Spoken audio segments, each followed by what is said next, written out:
as long as we're being upfront. If you live in a high-crime neighborhood, you're going to ask for more cops, and then when they show up, they do their job, which is based on reasonable suspicion, make stops. As long as you're willing to say, as long as you're willing to say up front, hey, if you live in a rough neighborhood, you should expect to be stopped and frisked, rather than if you're living on Park Avenue or Astoria. As long as we're saying that comes with the territory by living there. Right.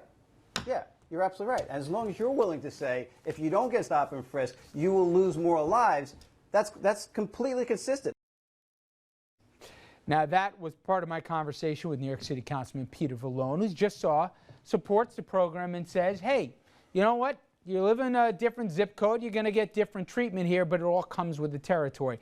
Tom and Dominic, you guys have had this debate before. You heard what the councilman said. Is he right? If you live in a different neighborhood where there's been high crime before, should you expect, it comes with the territory. You want more cops, this is what's going to happen. I mean, I think what we have found over time now is that profiling works.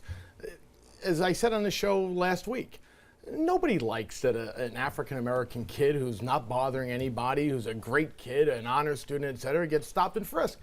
No one should take pride and joy in that. But the fact is that, we had for a very long period of time in New York City, very, very dangerous streets. They're no longer dangerous. Now, does the system maybe need to be tweaked a little bit? Yeah, it does need to be tweaked. But, you threw out stats there about 700,000 stop and frisk, 88% innocent. That's 12% who were found guilty of something. That filled Yankee Stadium twice. That's 80,000 people who did something wrong.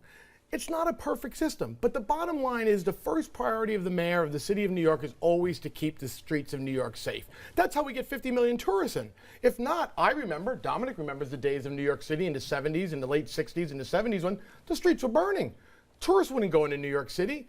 Is it perfect? No, it's not perfect. Nobody likes that a good, honest kid is being pulled over and frisked. Dom?